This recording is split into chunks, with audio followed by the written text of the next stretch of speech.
it's clear that we just start from the break. Skip to The part break two. is the Just go. Okay, no worries. Previously on Rogue Trader Strings of Fate, soaring over the battlefield of the Dread Pearl, the crew uses jump packs to land on the carapace of the Warhound Titan at the head of the Chaos forces. Tearing their way inside the war machine, the crew finds the insides of the Titan mysteriously abandoned, its operations crew long since dead and absorbed into the infernal engine. The bulkheads of the Warlord Titan come to life around the crew as the demon possessing it makes itself known. Dawn leads a ritual which exorcises the demon from the machine, but leaves the crew to face it in its corporeal form. A pitch battle takes place against the crew and the demon, which turns out to be a keeper of secrets, a powerful agent of Slaanesh. As the demon is finally defeated and the Titan begins a nuclear meltdown, the Chaos forces flee from the Dread Pearl, suddenly aware that this is no longer a battle they can win. Thought for the day: sins hidden in the heart turn all into decay. So, you've won the battle for the Dread Pearl. The Chaos ships are fleeing, teleporting their forces back from the planet. I'm sure that your forces can land a few telling blows as they flee, but none of the ships were damaged enough that the actual outright destruction was really a possibility. But what you have done is you've driven off the forces of Slaanesh from this world and saved both the Eldar and the crew of what's the name? Armelin. Armelin's crew, yeah. Yes. Yeah. Plus the random 50 or 500,000 people that are here. Guard. Yeah. And there's a giant 300-meter crater in the ground where a Warlord Titan used to be. Warhound Titan, sorry. It was Warlord Titan, be a much bigger crater. I figured we'd probably just be dead. Yeah.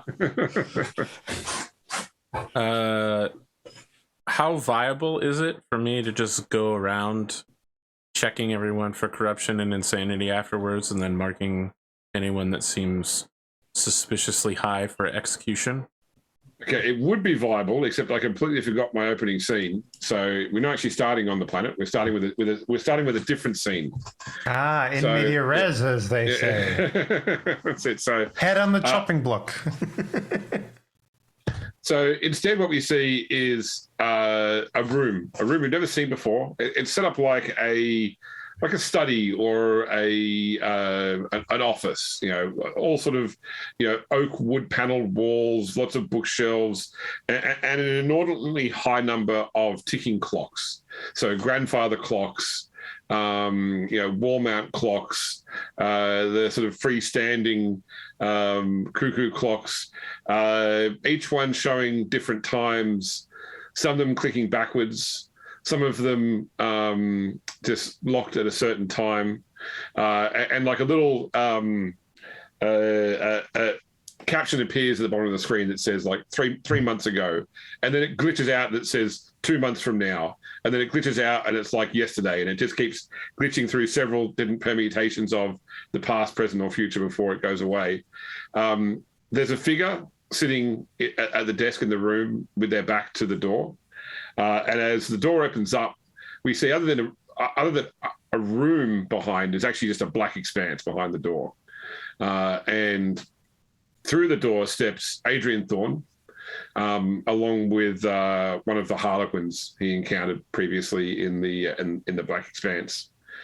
And the figure at the table stands up and turns around. Now, we've seen her previously, although I think she's been interacted with. This is Sarah Grimoald, the rogue trader that is actually an agent of the Inquisition. So she's just puts an ink pen down in the ink pot and stands up and turns to face Adrian. So, for your benefit, Spoon, this was during your encounter in the blind test rack previously. You must be Mr. Thorne, yes? That is correct. Please come in. You can call me Sarah, or Alpha is another name I'm commonly known by. We haven't met yet, but you may have heard of me previously. Yes. Yes. Your name has been spoken aboard the ship. I work for a branch of the Inquisition that is unknown to most members of the Inquisition. It's not one of the regular orders. We keep very specific watch over very specific elements of the universe, a component of which you have found yourself now embroiled in. And so I wanted to give you some advice before you return to your crew. I think that our friends here in Chichikats will have that they've already given you some warning of what is to come. But there is one other thing. Looking ahead, there's definitely going to be some sacrifices to be made. And that a time will come when everything may seem lost. And in actuality, that your lowest point will actually take you where you need to be. Your friends might feel inclined to rail against what they perceive is an outright defeat. They might seek to draw weapons against impossible odds and attempt to win.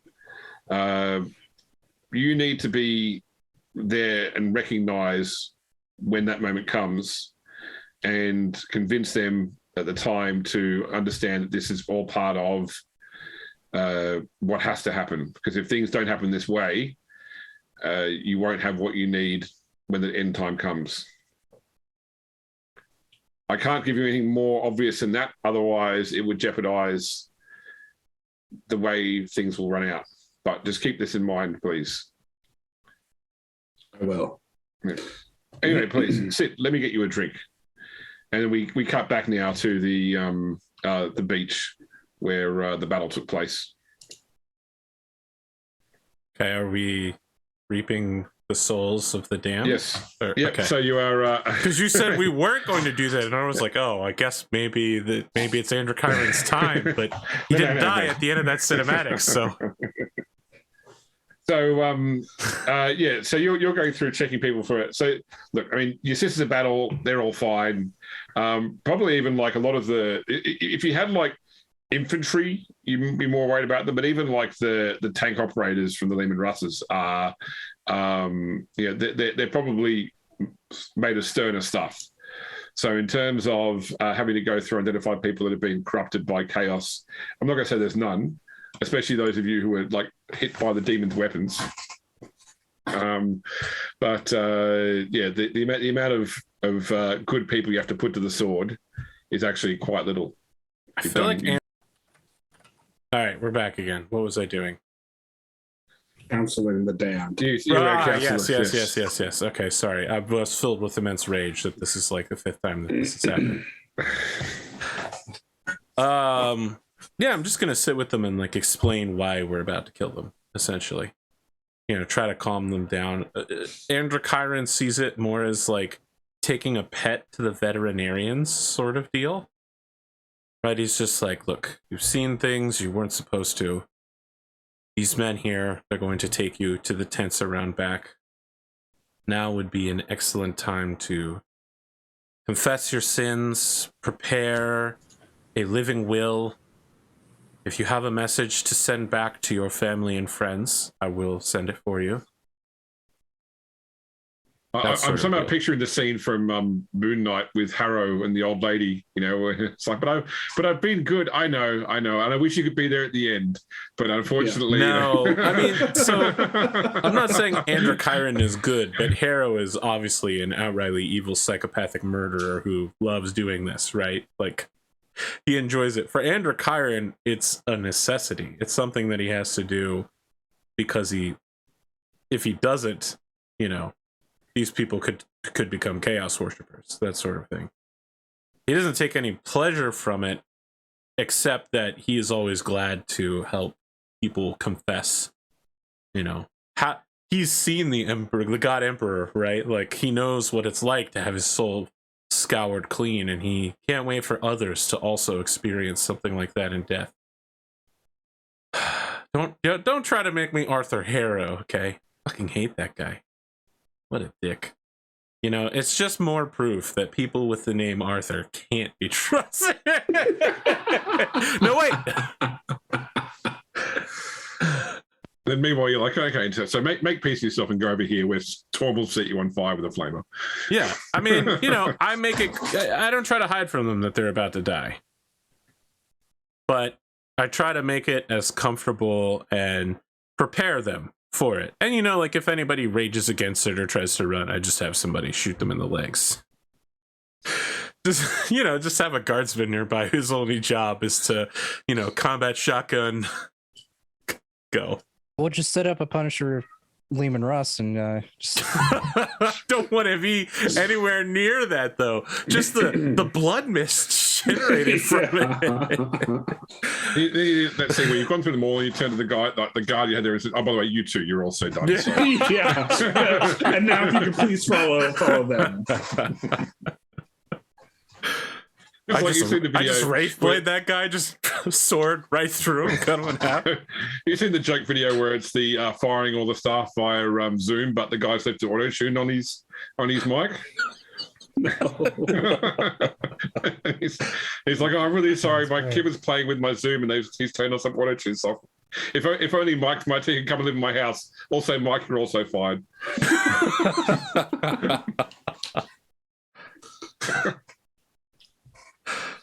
Yeah, you know, I make sure that our forces are pure of evil intent.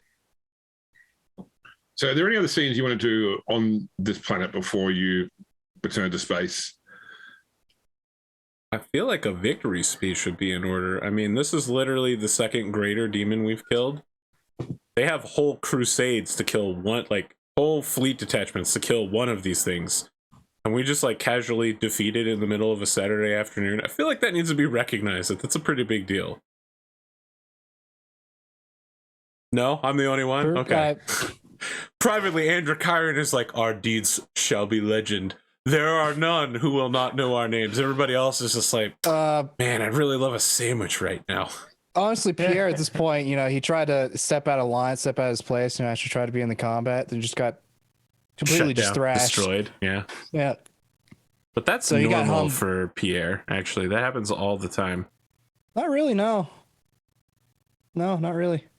This is the one time where just everything went wrong, and yeah, I mean, like really every other time you've been like, I've been okay. I mean, I take some damage here and there. There was that one time where you like stood up against a dude that was like, oh, like the orc captain, the sorcerer, yeah. I stood up against a orc war boss, or I guess war captain. I don't know what you want to call it. Managed to live from that fight. Stood up against the obliterator. Lived through that barely, but still lived. No, I mean I've taken damage, but I never was like just essentially embarrassed like I was against this demon. Oh, because I couldn't roll for shit. No, I remember one time where you started like violently vomiting in the first round of combat.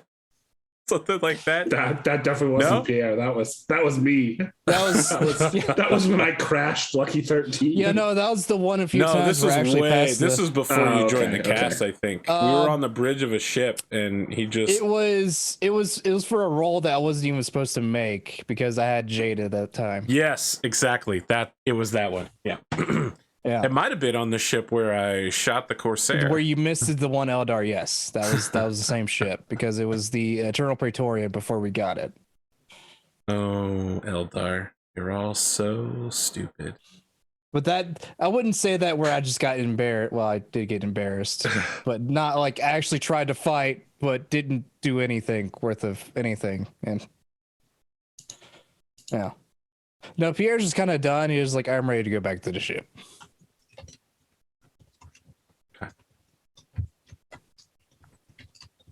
So you spent some time transporting up all the Wraith, surviving Wraith Knights, and working out how to bring the Hemlock fighters on board, so that you've now got this Eldar army.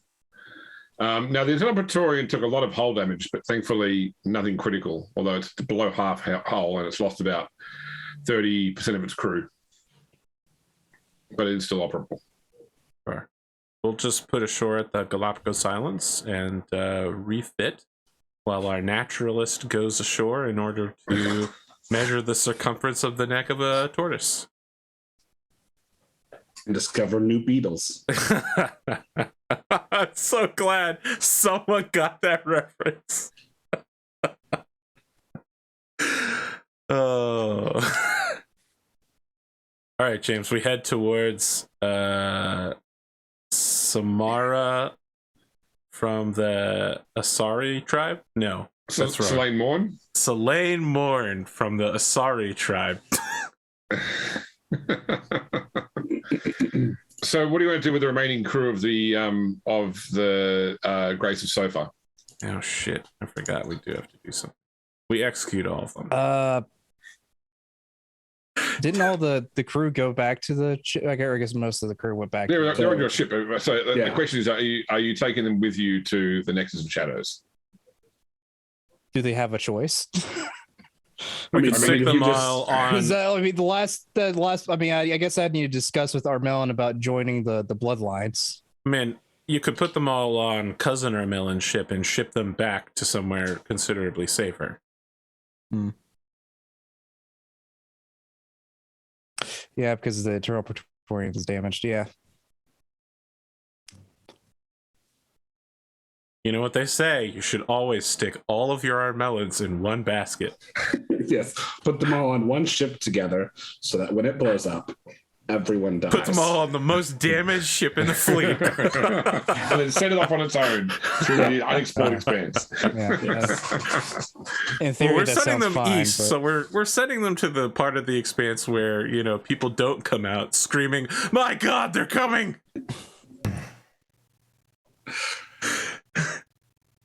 Go too far west and no one ever comes back. I think I need to discuss that with Armelin. Wow, Probably. I can't believe you're suggesting that you have a discussion with your wife. I don't have a wife. What is this? Sometime in America after the 1950s? Yes. That's not what I heard on Planet. I'm pretty sure you two are actually married already. In the eyes of God. Pierre's confused about the whole, we should, before, discuss about our merging the bloodlines. What? I spoke nothing about this. I knew nothing about this. Who are you talking to? It was Nero. She's probably already written to Nero to get it all right. Yeah, I was going to say, well, I've been getting these letters from this Nero fellow.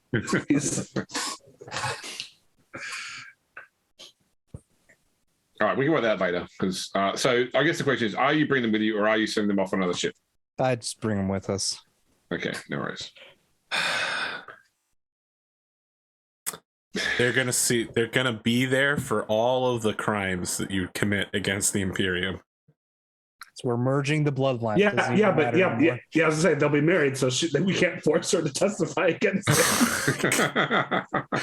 I don't know that warrants work that way, right? Isn't it just that you're gonna have two kids and each of them inherit a different warrant, aka the Lachlan McDougal? But he's implying spousal privilege. Yes, I know he's implying spousal privilege. I'm just saying it doesn't work that way.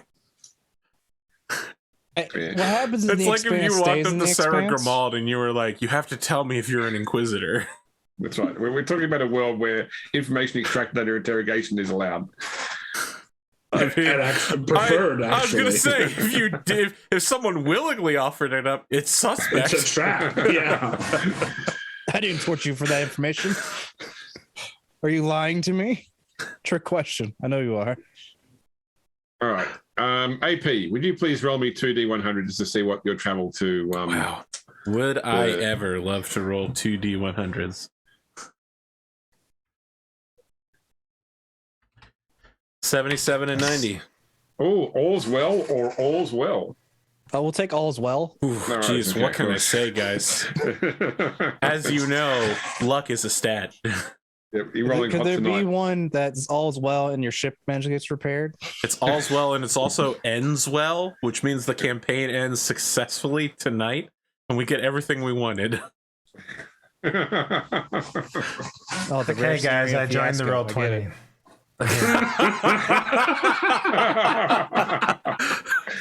Oh my God. This feels like one of those jokes that if someone came into the campaign halfway through, they would never understand it. I mean, the whole Dave going to get a coffee right at the start is that sort of died now. I mean, I kind of have to because otherwise I'm not awake anymore. You're too old to be up. No, 2 it's a.m. usually in the you morning. waiting to get it right as he starts. Now you've just kind of been doing it straight away. That's because I want to talk to you fellas. Yeah. So the rendezvous location is basically just in deep space. There is no planet system here. It's just in the middle of nowhere. And when you emerge from the warp, there are a number of vessels pop up on your sensors straight away, and you see that there are 4 Dark Eldar vessels. So a combination of Torture class and Corsair class cruisers. Sorry, Torture class. There's 2 Torture class cruisers and 2 Corsair class escorts. And then there is also a Hazaroth class privateer Imperial ship in their flotilla as well. So you do get a hail from the lead Torture class cruiser. I'll answer the hail. So I don't think you haven't actually seen Slain Morn before, have you? Only spoken of it, never actually seen her in. No, only spoken through word. intermediaries. Okay. Yeah. So I mean, it's hard to say whether you would call her attractive or not. I mean, she has very sort of like what would I guess be considered pleasant features, except for the fact that her face has such a predatory look about it. Like she's always scowling in some way. Or the best way I put it is like the way the Joker looks. Like the Joker always looks happy, but at the same time always looks like he's about to do murder. And this is what Morn looks like. It is his happy face. So instead of happy, she looks. Is it a resting bitch face? Is that what I'm understanding here? Yeah, sort of. Yeah. And she's got dark hair that almost in the light almost gets like a purple sheen to it. And it's like she got the classic bit of like a leg bone that's been broken off, used as like a hair tie. Like a hair is effectively like gathered around it, and that's what she uses to make a ponytail. So that it's like a top knot sort of thing, using a bit of human bone. Other than that, she's wearing a sort of pale aqua green coloured armor with spikes. She's smiling in a predatory way when she comes on the screen. Oh, I see. Okay. All right. Yes. Commodore Cowles. We finally meet. Indeed. Pleasure to meet you finally. We should gather on your ship or mine so we can talk about the plan going forward. Would you like me to welcome your crew aboard my vessel, or vice versa? Vice versa, preferably. Very well. I will come over, and I'll also organise for Skalag from the Skagglepuss will be joining me. Skalag Eagle. Which this is a pirate captain that you spoke to before as an intermediary. Way back in season 1. Yes, he'll join us too. I mean, we're getting close to the end of the campaign. James is rehashing old NPCs, right? We've killed the rest. That's the problem. Yeah, he's scraping together the ones that Nero didn't murder. So you presumably go to the ship bay to meet them. Absolutely. So there's like an Arva slider that comes across from the Hazaroth cruiser, Hazaroth privateer, which looks like beat up. It's classic sort of pirate fare. It's been jury rigged and repaired so many times that it's hard to tell what pattern of Argus Arva still is. But it's got like, Eagle's sigil on the side, along with like classic sort of pirate iconography. Whereas the Dark Eldar ship is more like, it looks more like a fighter when it first comes in. But you realize it does have like a crew bay in the back. But it is, it's all sharp angles and spikes. When it sits down on the deck. It scratches the deck as it comes in. Like it has no like nice flat surfaces for landing. It's all, extrusions and points that sort of, make a horrible nails on chalkboard type sound when it touches down on the deck plating. So Morn comes out. She has 3 Eldar with her. So 2 of them are wearing like the full Kabbalite helms and just have like rifles at like a low ready. And the other one is also unhelmeted. Looks like maybe what you would consider the equivalent of a sergeant, whatever they would call their team leaders, so to speak. Like her uniform is slightly more ornate. But they're not the sort of Eldar that show like too much flesh. They wear full body armor. It's just fitted and spiked and shiny armor sort of thing. So they are Kabbalites, not witches. So it's witches are the ones that have that sort of stuff. So. And then Eggle comes out. You met him before. He looks like your typical low rent pirate captain. He's probably brought like a couple of his crew along who have a mishmash of equipment and weapons. Nothing drawn, just holstered weapons. They look exactly like us. They just have whatever they found along the campaign. Come on. Yeah, is that the scene from Shaun of the Dead? No, there are evil opposites. They're the Mad Max version of our characters. Yeah, sure. Yeah. That's right. They all have moustaches, even Dawn's analog. So there'd be like the living demoness. Is that what that is? Like. Yeah. All right, we're back again. Hold on. All right, have we told them that we're looking for Talon Baywing? No. I don't believe so yet. Okay. No, they only know about your interest in the Galen sphere. If he's still alive. I definitely would like to approach her. I believe the following is true: is that Dark Eldar souls are like horrifying to behold, right? Because their entire essence is holding themselves together with torture and mayhem and slaughter. So Dark Eldar technically don't have souls. They have no presence in the warp. So she just literally invisible to me, like I can't even look at her. No, because they clothe themselves in soul energy taken from others, basically. All right. So yeah, so I'm gonna approach her. That sounds counterproductive in a way, to be honest. Just be like, my lady Selene Morn, your visage is truly horrifying to look upon. What incredible torturous energies you have about you. The torment you lay on others must be endless. And just to be clear, Androchiron is like, I mean, he fucking hates Xenos, right? So, she's so much worse than a normal Xenos because she's everything an Eldar is, but worse. And that's already pretty bad. She points towards your drip. Your IV. You're No. He's like, I was going to let you explain that because it was... What is the purpose of this contraption?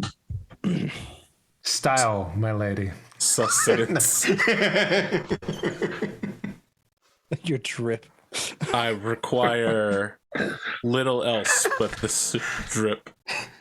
And I'm going to gesture towards it, but I'm going to casually push the Wraithblade hilt from around my back so that she can see that I've got one. Have you never seen Tim's before? There are far more efficient ways to deliver substances intravenously. Allow me to perhaps send you some samples you can try. Just giving you that space cocaine. I feel as though that's not a wise decision, to be honest. For 2 drops in the eyeball, you'll be tripping balls. Androchiron won't say anything. He's just trying to annoy her. So I think that because you're gonna go obviously have a broader meeting, we might do that after the break. Sounds Yeah, good. especially 'cause All right, my great. We daughter's came back knocking on my door. just in time for the break. Oh my god. Hey man, don't talk about Battle Brothers so much. It's character building, Arthur. You talked about Battle Brothers. You've mentioned the two words "battle" and then "brothers" more than anyone else combined. I don't know. I think I got him beat. Yeah. Okay, we're gonna let James go spend some time with his family. We'll be back in 8 minutes after a quick intermission sponsored by Battle Brothers.